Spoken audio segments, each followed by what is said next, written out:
Interview with Julia Bogholt, January 24th, 1983.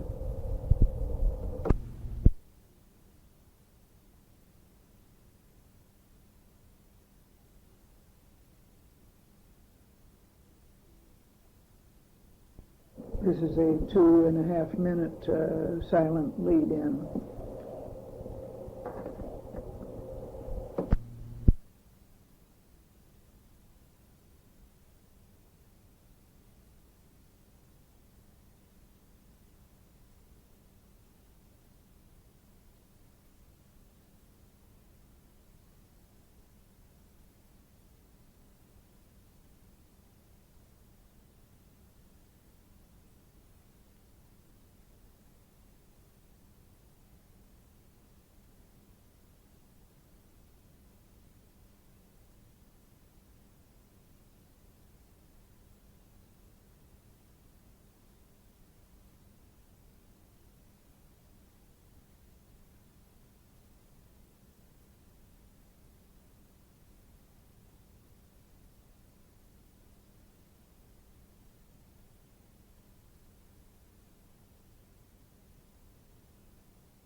Of the forging in the 40s and 50s of the new Democratic Party in Wisconsin, but going back to get all the necessary underpinnings to get an understanding of that period. And Mrs. Bogholt, I believe by the mid-40s you were a member of the Democratic National Committee, but I've read that your political activities began in the 1928 Robert LaFollette Jr. campaign for U.S. Senate re-election. Does that mean that you began in the Progressive Party, which had for decades preempted the liberal position? Had you formally voted as a Democrat? How did this all start? I've got to give you the reason we came to Wisconsin. My husband came to the University of Wisconsin to study with Alexander Nicholson, whom we had both known when he was in the Amherst. Mm-hmm. He said there were three things that made Wisconsin attractive. Robert LaFollette's Wisconsin idea, then Frank's insistence upon, when he became president, upon keeping a liberal university and insisting that Mr. Nicholson be invited as a visiting professor, and Mr. Nicholson himself. We had come with the expectation that I would be able to continue as a bacteriologist. Mm-hmm. I had been both in the Chatham County Health Department in Savannah, Georgia, and run the laboratory at the Marine Hospital in Savannah, Georgia. But when I attempted to get a job at the hygiene laboratory here, I ran into the no two people in the same family rule. Sad. So I started a nursery school to buy the bread. I also started a 7-year attempt to repeal what I considered a highly unjust law. Mm-hmm. And during the next 2 years, from 26 to 28, I got to know practically the entire legislature. Mm. Because of that, when Robert LaFollette ran for his first full term, Mm-hmm. Carl drove him all over the state, drove Phil all over the state to speak for Robert, and I was turned over to the women to do any dirty work that was necessary, among which I was asked to speak to practically all of the Negro groups in Dane County, because Mrs. Miller, whose husband had worked for the senior Bob, was anxious to help, and they thought because I had grown up in Missouri, I would have an easier time speaking to the Negro group. So by the time that 1930 came along, and I was working, and Phil was running for governor, I already had a fairly consistent background in knowing the politics of Dane County. I never became a part of the Progressive Party. I was a Rooseveltian Democrat. I see. From the beginning. I voted for Al Smith in 28. But because of the fact that the LaFollette group wanted Mr. Andrew informed of what was happening, I had been delegated to keep him up to date and went in about once a week to tell him what we were doing. But after in 32, he was already, Bill Evans was already staunch Rooseveltian Democrat. And he gave me introductions to any number of people whom he thought I ought to see, because he thought we should build a liberal party. I never became part of the Progressive Party when it was started separately in 34. I see. But by that time, I was working with Dan Hone, who was the head of the socialist group in Milwaukee, and was very anxious to see that the Milwaukee socialists and the labor groups voted the Liberal Democratic Party. There were... I read in a thing that a man called Richard Haney wrote in the Wisconsin magazine of history.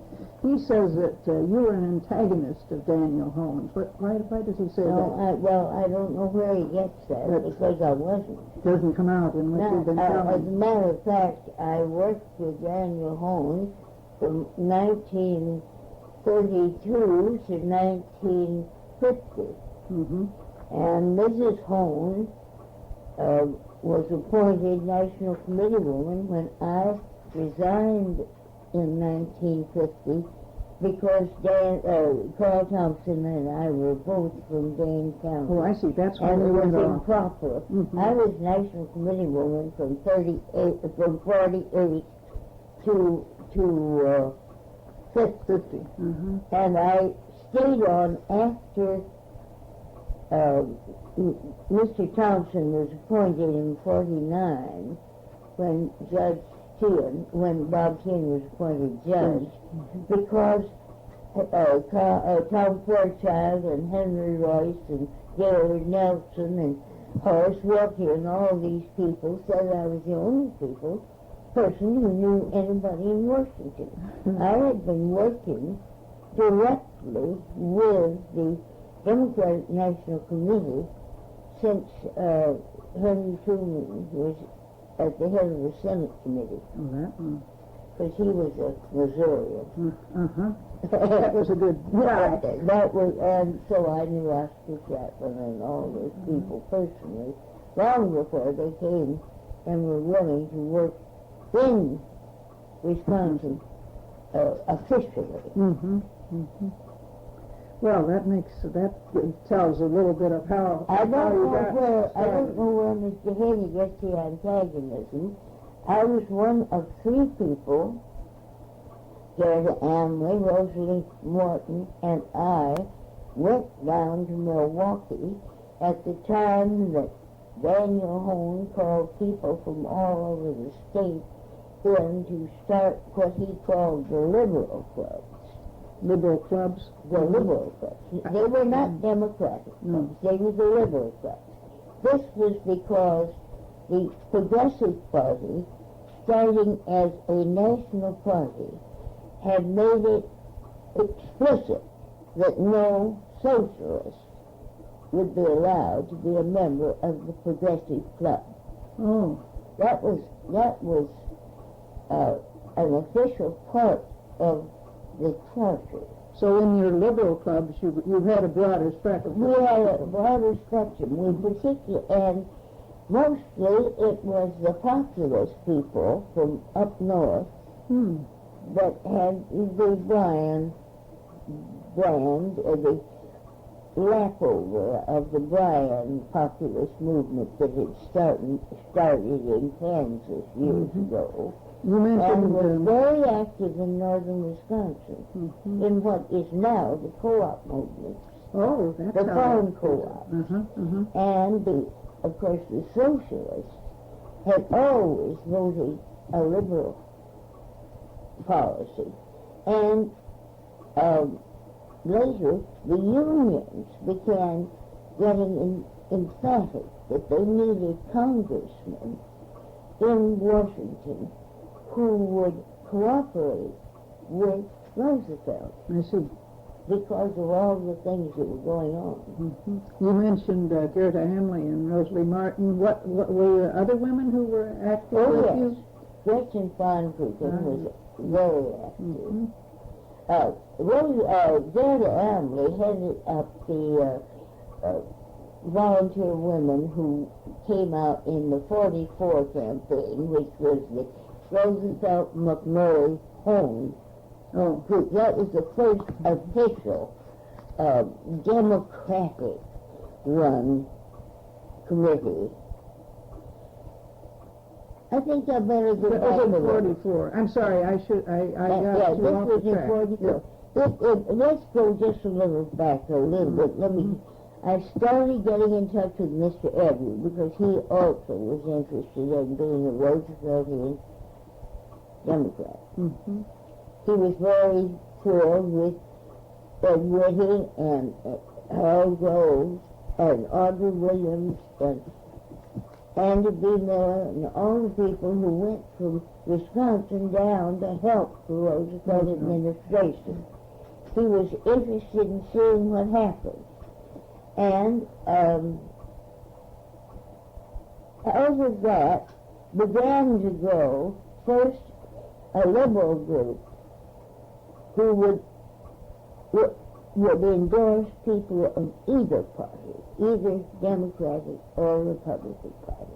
Then they became the Democratic Club. And then after the reorganization in 48, it became the Democratic Organizing Committee. One really was the child of the other. Yes, I see how that sequence goes. Some of these people were some of the young Turks, so-called, who were coming in at that time were former progressives. Yes. So they came from various directions. Well, they came from all sorts of places. For instance, in the 46 election, where Robert LaFollette Jr. had the Progressive Party had collapsed, and he tried to urge the Progressives to re-enter the Republican Party. Oh, I see.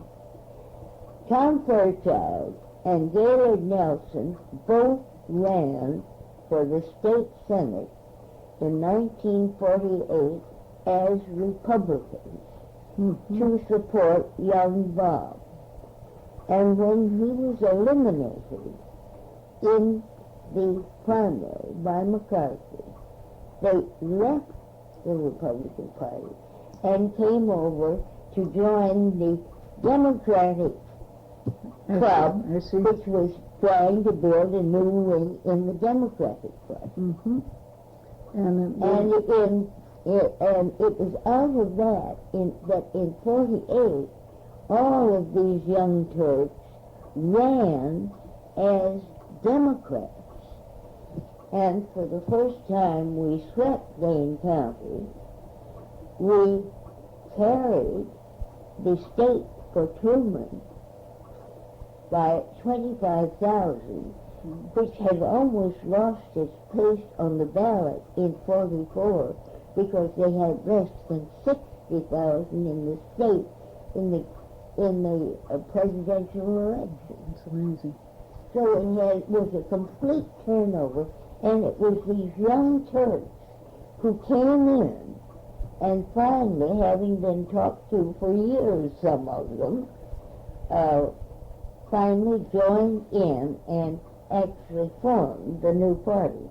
Jim Doyle and Ruth were both part of that. And John Reynolds, was he in John that Reynolds, time? And Horace Wilkie, and Child, you mentioned. Yes. The Doyles, and Henry Royce. Henry Royce, of course, Henry Royce was in Paris as the legal counsel of that, it was really the Marshall Plan. Ken Parsons was the head of that economic assistance group in Paris, and Henry Royce was their legal counsel. And he came back to run for the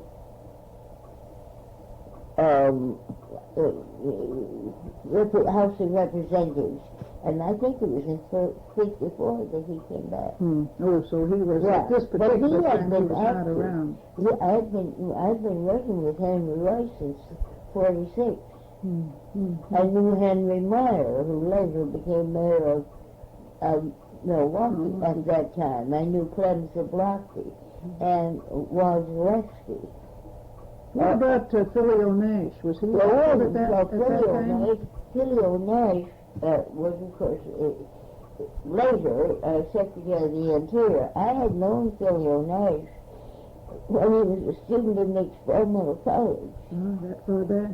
And he was the one person in the Experimental College that I used to see quite consistently, because he would always come back to see the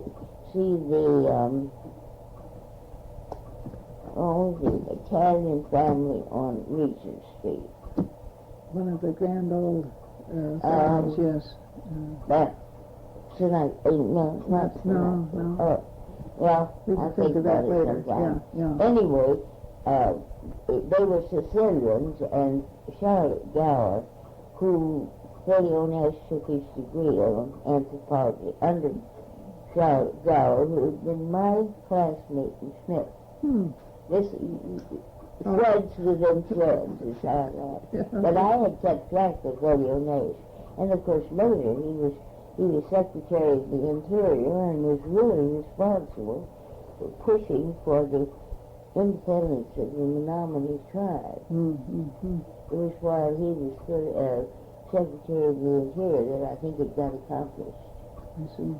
What about Frank Nicolay? Was he with the young? I knew him, but not that way. I knew him through Pat Lucey. Lucey came in later than some of these young people. I got to know Pat Lucey when he was a student at the university. He was one of 12 students in the early 40s. And at the time that there was the big fight between Bob Tien and Charlie Green, and Charlie stole the mailing lists from the headquarters, I turned over the 2nd District mailing list because I had built it up from 42 when I started working in Dane County. By 46, I was in charge of the 2nd District. I had persuaded Bill Rice to run for Congress. That was 46? That was 1946. And this fight started in 47. And when that Pat was working in the state Democratic office, I don't think he was secretary yet, but he was in the office, and Jim Hansig was the secretary. And they asked me to go through the 3rd district and meet people and try to make up a beginning 3rd district mailing list. So Pat drove me all over the 3rd district. He introduced me to editors and postmasters and things like that, so we could begin to start to recompile a list of for mailing. And I think it was my taking on this job that probably resulted in his asking me to run for National Committeewoman. I had never intended to run for anything. You mentioned William Gorham Rice, who was for 30 years he was active in the party. What about Jerome Fox? Where did he come in? Did you have contact with him? Jerome Fox? Oh, yes. Jerome Fox was an assemblyman from Chilton. Oh, I see. He was back in the 30s. He was one of 3 or 4, as I said, the Democrats used to hold their caucus in a telephone booth. Bob Chin was one of them, and Jerry Fox was another one. Well, Jerry Fox, Bob Chin, and Phil Marshall, who at the time was Bruno Victor's law partner. They were law partners. He was a labor lawyer in Milwaukee. But he had been here as the librarian of the law school during the 30s. And they decided that the thing to do was to try to come down here and get in touch with a few of the old statutory people. According to the laws of Wisconsin, each precinct in the state has the right to appoint a person to consult with the election board on people who will act as election officials. In Dane County, the chairman of the statutory committee was John McGonigal of Sun Prairie. He had about 10 people, and they called it the Ring and Bologna Club, because they would get together and drink beer and have bologna and decide who would be postmaster. Now, we're about to run off the tape, and this is a good story. I don't want to miss it.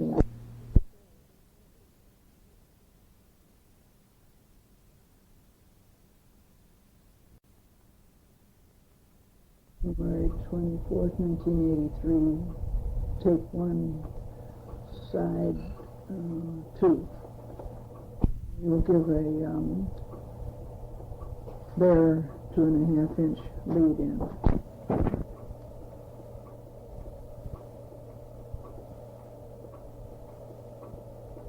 I'm going to turn the sound way down, so so we can talk whatever you want. Don't have to talk, but you can be. But we won't be recording yet until it did. Really, you see. Well, let me give you a little background, and I'll be winding into this what we're going to pick up. You know, in 42, Loomis had been elected governor, and he died as a progressive.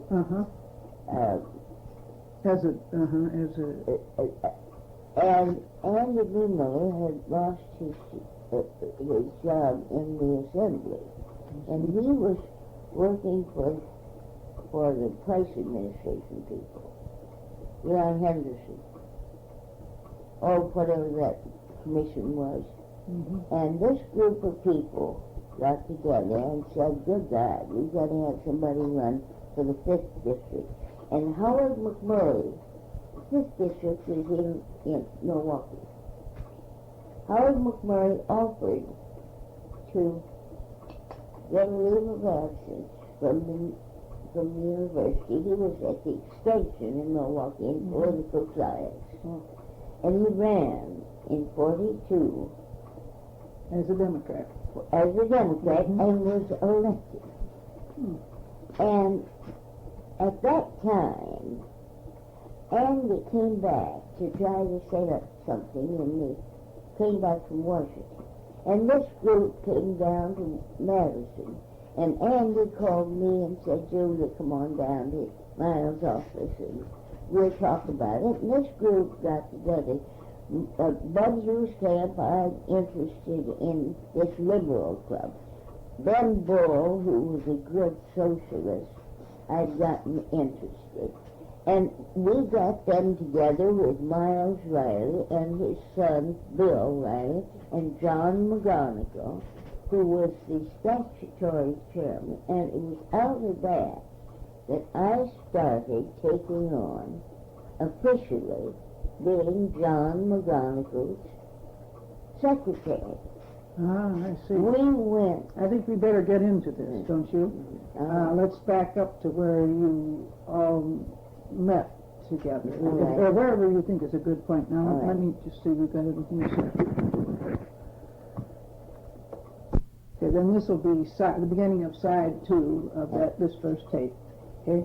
Let me give you a little background of how the Dane Carvey group got started.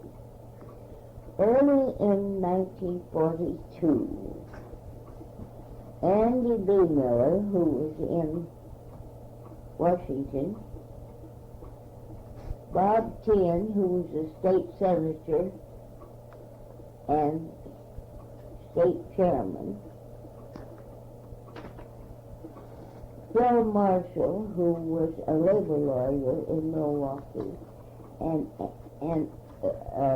Jerome Fox, who was in the legislature from Shelton as a Democrat, decided that they ought to start trying to form a modern version of the Democratic Party in Wisconsin. They came down to Madison, and we gathered in Miles Riley's office a group of people that I thought were interested in forming a liberal party. They included Bud Hughescamp, who was very anxious to get Bill Rice interested. Ben Bull, who was a very active socialist. Is that B-U or B-A-L-L? B-U-L-L. He was out at the Forest Products Laboratory.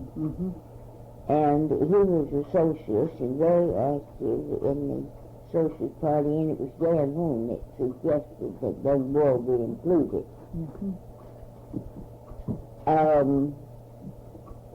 Jack McGonigal, who was the statutory chairman, Bill Riley, Miles Riley's son, whom I had known because we'd both spoken to the New Citizens, I representing the LaFollette Progressives and he representing the Democrats, and Ken Orchard representing the Republicans. We talked for several years out at the high school to the New Citizens. And we all figured out how we could begin to get the groups together. As a result of that meeting, Mr. McGonigal used to pick me up in the afternoon. We would go out to one of these small towns. He would introduce me to the station agent of the railroad, the postmaster, the chairman of the town board, besides supervisors, any other prominent people in the village, and I would look up any progressive friends that I'd met from the former years that I'd been working with the LaFollette. Now, he was an old, McGonigal was an old line Democrat. He'd been a hard-shell Democrat. What did he think of this new Well, I thought they were he was perfectly willing to go along because he'd been to every Democratic convention since 1924. And he was glad to see some people come in and tell him that maybe Dane County could be turned into a Democratic county. He had been progressive for so many years it wasn't even funny. And they had never been Democratic. And a few of those men, not all of them, but I'd say 8 or 10 of them, cooperated. Kurt Halverson in the town of Dunn, and Tom Fay in the town of Pittsburgh were two of them, Herman Eisner, who ran for the Assembly, and one was out around Black Earth, that you could pick the people who these were old line who were Democrats, and they were willing to give the young people a chance to work through their patronage organization. Now, they had the only patronage organization. The state Democratic Party had none. The Roosevelt people were giving the patronage to the LaFollettes, and had been for years. It was an alliance that drained some... That's right. Jim Doyle was brought here on the recommendation of Luell Farley, as opposed to any of the Democrats. Not that he wasn't the grand person they had come, but he got here because of his association with Luell Farley in Washington. And of course, the Democrats had done everything they could to try to persuade Bob to come into the Democratic Party. But he never would, and why, I don't know. Of course, his son, Bronson, never had any other affiliation. Well, when, LaFollette, I had some notes here on dates. LaFollette lost in 1946 was his last. That was his last campaign. He lost in the primary. And then did he sort of then begin to cooperate with the Democrats? No, never. No, he never did. No, he was deeply emotionally upset. Phil, you see, had been defeated for the governorship in 1938 when Harlow defeated him. And Phil never came back to the state of Wisconsin to live after that period. I didn't realize that. He entered the war and worked with MacArthur, and then he went to Long Island and became a part of he was the head of some big utility company on Long Island. But he never lived here after that. Bob, who had never, who of course had never been well, that you have to say, never at any time had he been well.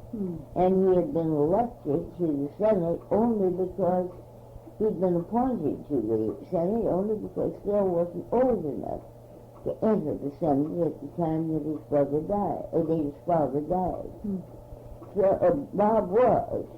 And while he didn't have the training as a young man, which Bob Sr. had given Phil, Bob was a very intelligent person. But he never had the patience for politics. They killed him.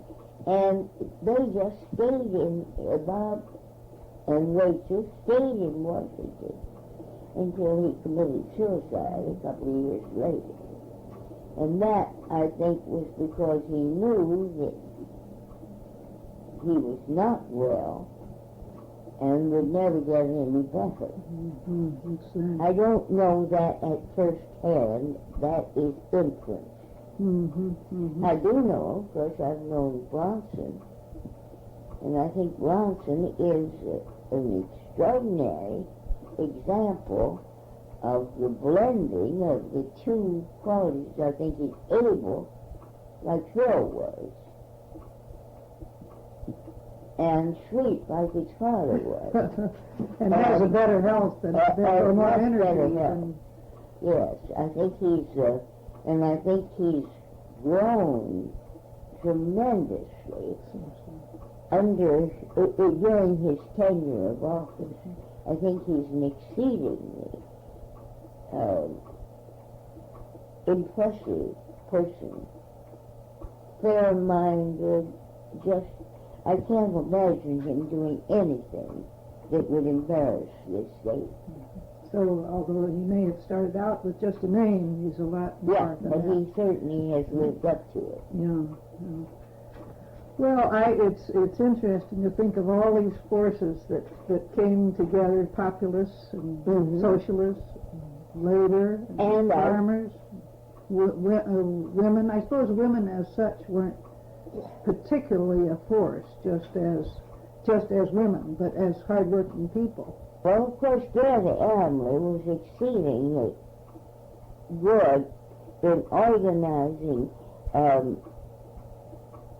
factory workers' visitations. And she worked all during the time that Tom was an assembly, was a congressman from Elkhorn. She'd had that experience, and then he, of course, went with the Progressive, and he got, and he had been promised an appointment by Roosevelt, and he withdrew his name because some of the enemy, if you could call him that, tried to say that he was communist-oriented. That was the period when mud was spattering around all over the place. This was in the late 30s. Not in the later, not in McCarthy. Not in the McCarthy. It was prior to that. But now in the 30s. But it had in the late 30s, in 38, 39, it was very prevalent in Washington. And Tom came home and he came to Madison rather than to Elkhorn, and started a practice of law, and he started working, I started working with him in 42. Now this would, the time you mentioned, a time of hatred, would have been leading up to the Second World War. That time when spirits were, fears were running. It was prior to the state that was raised in the late 40s, but it was all between 36 and 48. The communist issue was raised by anybody who had anything they wanted to get. It was very heedless. Yeah, this is looking forward a little bit, but in case I forget, I've read or heard that the Democrats' anti-McCarthy effort coming into a later period had a unifying effect on the party. I don't think there's any question about that. And that the 1960 presidential campaigns had a divisive effect. That is, Patrick Lucey being strongly pro-Kennedy and Nelson being, well, for Stevenson, or not Stevenson, Humphrey. Would you think that those were two, one unifying and one divisive? Is that a I don't think there's any question about it. I can speak with personal knowledge of the first. I knew the second only as a retired person. I was completely out of any political activity from 50, when I resigned, immediately following the election in 56, in 1950, and the first time I did anything was during the 1982 election. I hadn't been out to any kind. I sent my money in and been a member of the party, but I didn't know what was happening. You weren't in the real inner workings of things. So I don't know. Pat Lucey, of course, there were many reasons why it was felt that his stand in the 60 election was divisive. One of them was religious, because Pat never had the capacity to hide the fact that he thought the only person who should ever be appointed to office was a Catholic. Not just Kennedy. Not just Kennedy. That he felt that as a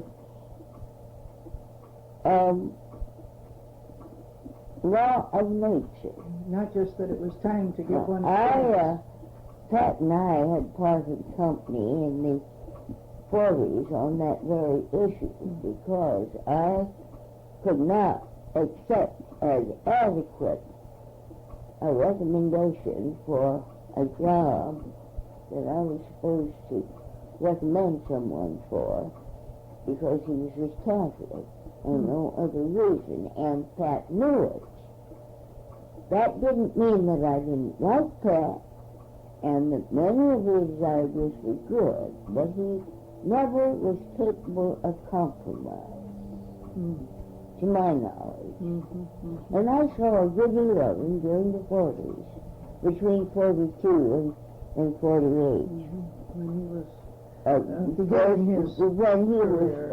he was working for the office in Milwaukee, when he was driving me around the 3rd District, when he was an assemblyman, as he was elected in 48 to represent the Western District. You mentioned Milwaukee.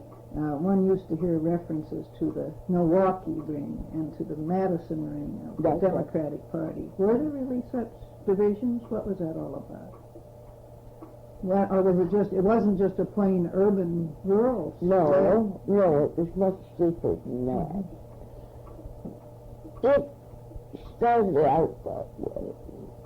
I think that the 1946 election, primary election, when Bob LaFollette was defeated in the primary by McCarthy, shows the division of the Milwaukee group and the Madison group more clearly than any other that I can think of.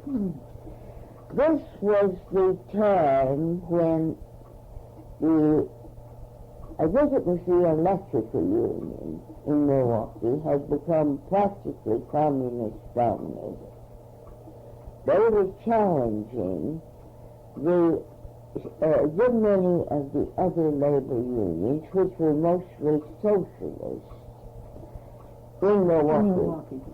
And they decided that they were going to take over the 4th District, which SAD was elected, represented. It was what they called the Polish District.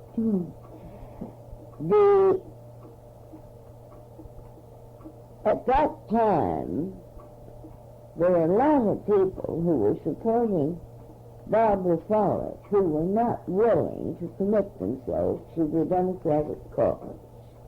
And we were working very hard in Dane County to elect Bill Rice to the Congress. And we got something over 1,300 votes cast in Dane County for Bill Rice. There was this fight in Milwaukee between the pro-communists and the anti-communists in the labor groups in the 4th District, with the result that the communists won the primary, but it never had any political power in Milwaukee. And Bob LaFollette lost the primary by 5,000 votes. And many people who ordinarily would support us blamed the Democratic Madison group and the Milwaukee group for defeating Bob LaFollette because they insisted upon supporting Democrats. After all, 5,000 votes, Milwaukee's 4th district and Democratic could have gotten. And it took them 2 or 3 years to get over. The result was that the 4th district elected a Republican who had to be beaten in 48 by Kensablucky.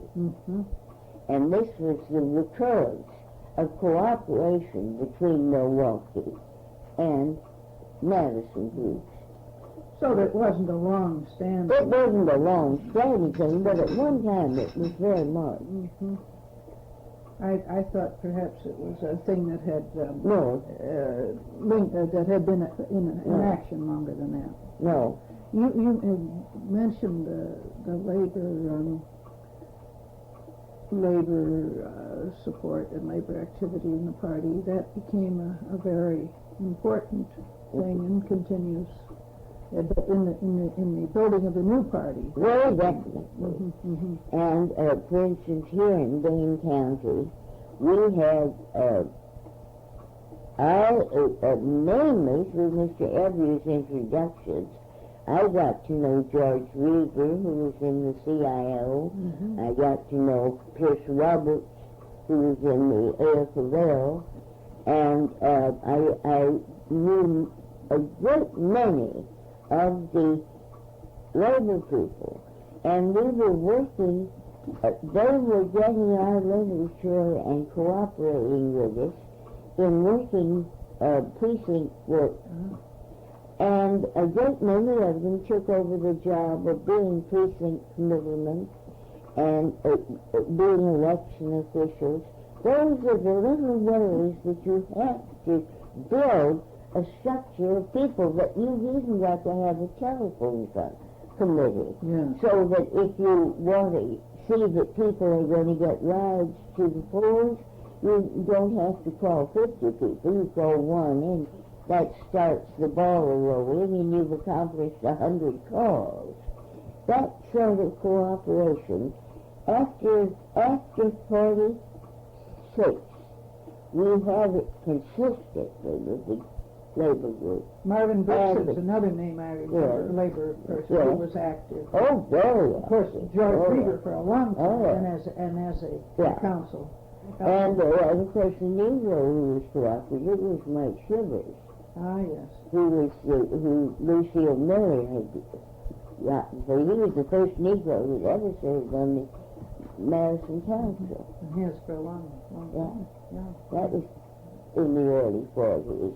I think I want to ask you about farm interests and support, but I think we better turn this thing over if you're willing to go, or are you about to run out of steam for now? Oh, I'd let you, I think we need a whole new side for that.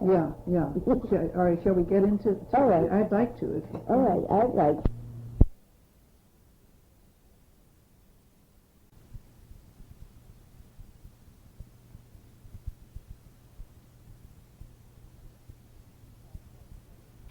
Sometimes I turn it off when I go to bed, sometimes I don't. Yeah, I'm going to turn this on again now.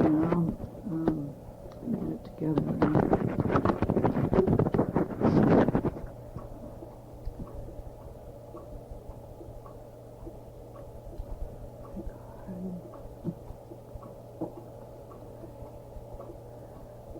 Let's see, we were going to talk a little bit about why young people and some of the old line Democrats as well, or otherwise aligned people, wanted to wrest control of the party machinery from the old line Democratic Party, which seemed to be out of step with the FDR and Truman administration. That is true, and it was unique in Wisconsin. I don't know why it was unique in Wisconsin, but we had the period of going from a two-party state where the Democratic Party was practically non-existent, and the Republican Party had a stalwart wing and a progressive wing that was called the LaFollette wing. That eventually broke up into a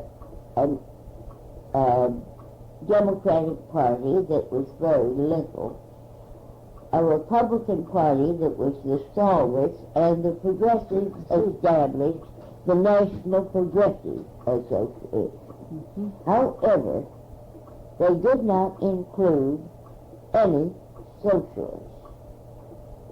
And within a community like Milwaukee, there was a very great deal of resentment against it. That was why Daniel Holmes started an effort to establish not socialist clubs, but what he called liberal clubs, all through the state. Fred Amley, Rosalie Morton, and I were invited down from Madison to that first meeting, and as a result of that, we came back and established a liberal club that met up at Tom Amley's house on William Street. Which was a true liberal, a widespread. We had no party affiliation nationally at all. Later, that became known, and at the head of that was Gretchen Bondugan. She has all of the papers concerned with that. Later, that became the Dane County Citizens Committee. And that was because we were trying to get it so we could collect funds for our candidates and have a way to file them with the Secretary of State. Later, after 46, it became the Dane County Democratic Club. And Helene Wheeler was the president of that. We hope to get Helene's papers. Gretchen Bondugan has all of the citizenship papers and liberal papers. She's turning them over to the Historical Library. After we swept the state so thoroughly in 1948, we decided to hold a convention and establish what became known as the Democratic Organizing Committee. And the purpose of that was to have a non-statutory organization that could collect campaign funds similar to what Tom Coleman had set up in the Republican Party. Because then you were not limited by certain laws about how much you could collect for a particular. It was purely for that device.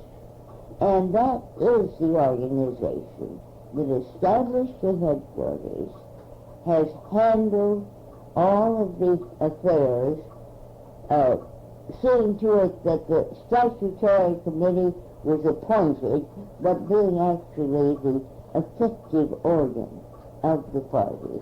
And it started in 49, and to the best of my knowledge, it's still going.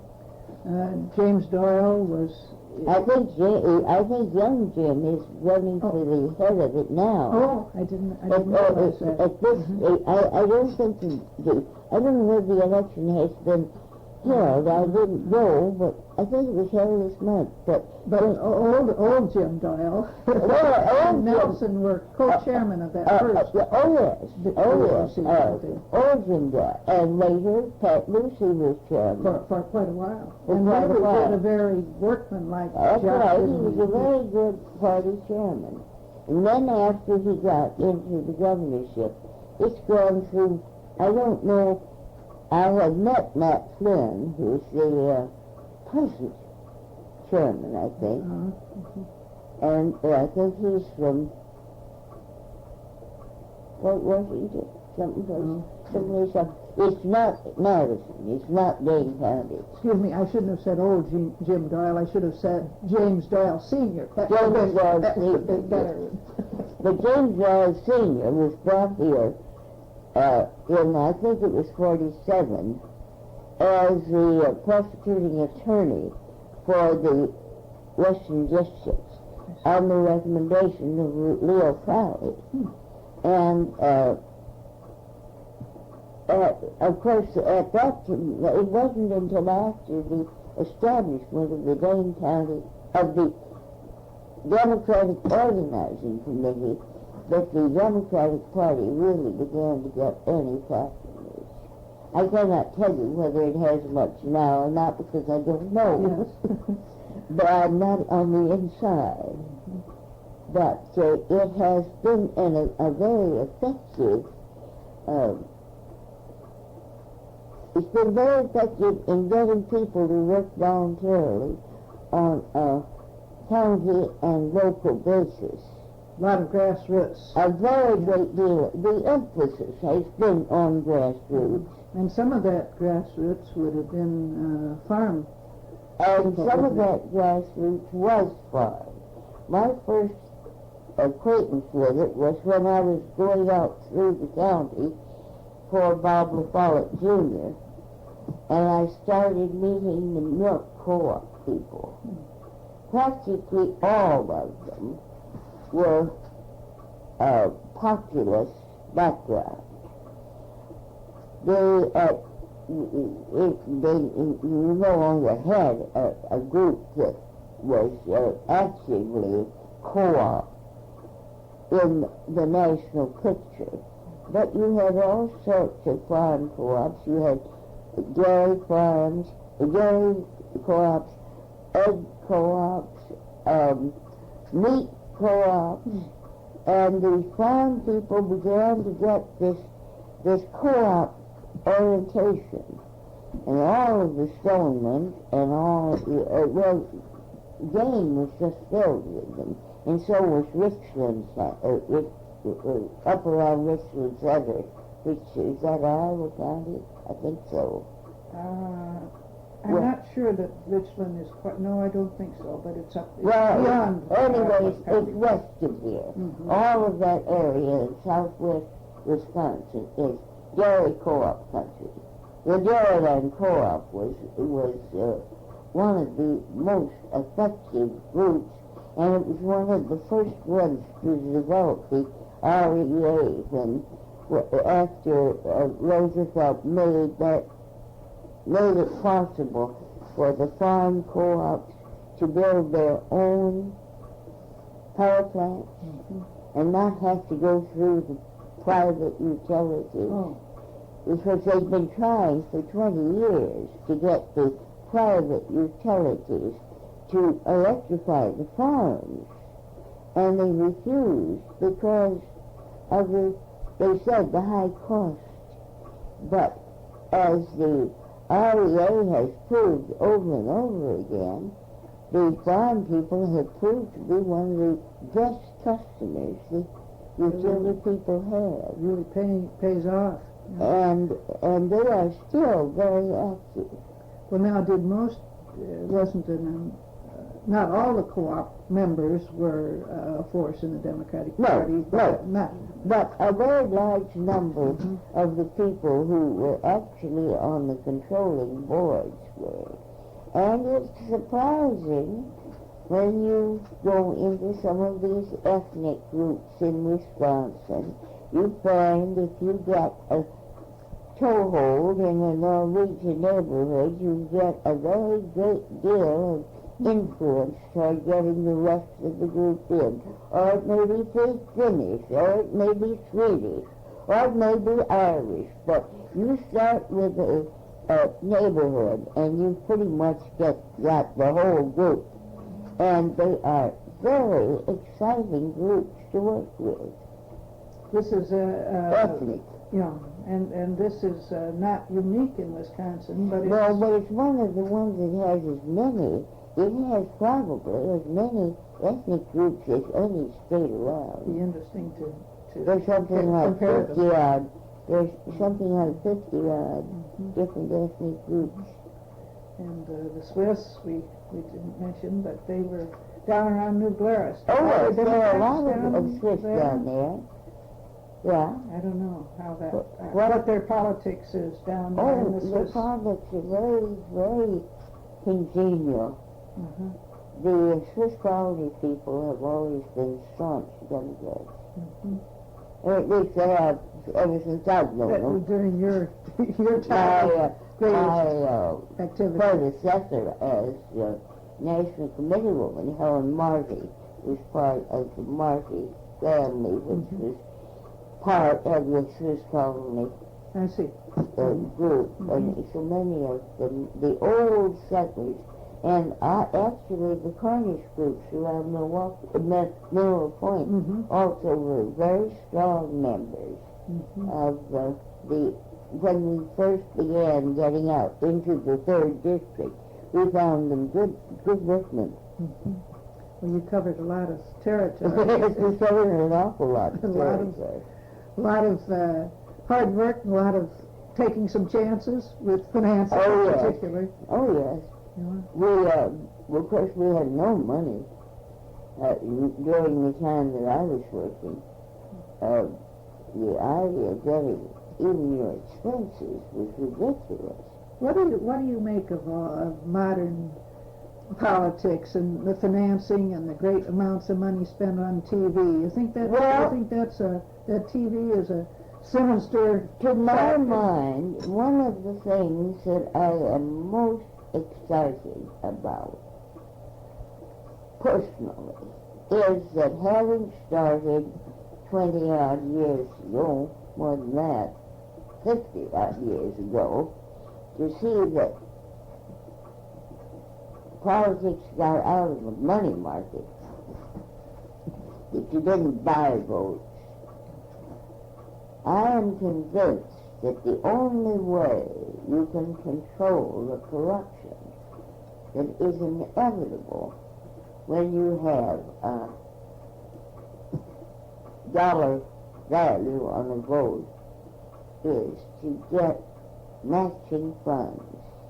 And after many, many years, the Wisconsin legislature passed a bill which enabled people who were running for the state assembly or the Senate to collect free state money to match their, anybody making, if they could collect $1,500 of small contributions, no one of which could be more than $200, and had to be from individuals, not any corporations or anything. They were given free $6,000 for their expenses. And every one of the people who ran on the Democratic ticket in 1982 qualified for state money. I am convinced that we're beginning to get on top of the presidential thing because of the fact that you now have this type of thing. You can check off a dollar for the president. I think it's necessary on the local level and on the state level too. And you think that balance somewhat the great amount of money it takes to not completely. I think that I think that we need more legislation to say, for instance, that no one can take more than a certain amount. I think that the cost of it is so prohibitive that unless we do limit it legally by law, only someone quite a lot of money can afford to run.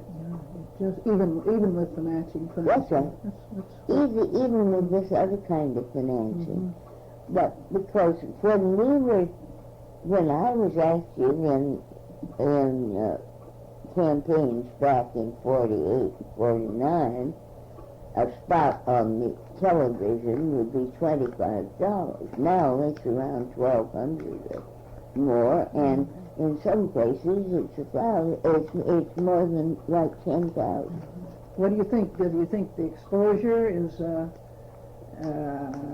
as good an exposure as when a man goes from little community to little community? Just thinking of Wisconsin politics. I don't think there is any possible comparisons between personal effort. Plant gate appearances and so forth. I don't care what you say.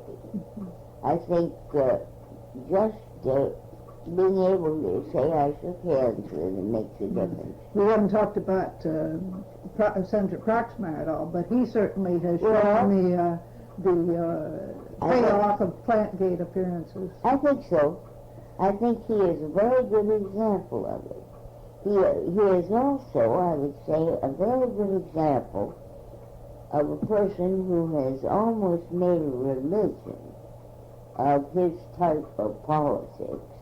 And I don't think everybody can do it. But he has never, to my knowledge, and I met him when he first came here, when John Goss recommended that he come out here because of his political... John Goss at Harvard. John Goss at Harvard knew Proxmire, yes. and knew he was interested in entering politics, and he told him if he wanted an exciting place to come. He was here by the fall of 47. And I have known him ever since, though not well. And I think that there are very few people who will, as I think Bill Proxmire has sacrificed his own family relationship, including a lot of things, in order to do what he felt he wanted to do politically. And there are not too many people who are willing to make that sacrifice. You have to say that he is stuck to it. Yes, there's no denying that. Well, I'm sure you've got left a lot unsaid. Perhaps we need to have another session someday.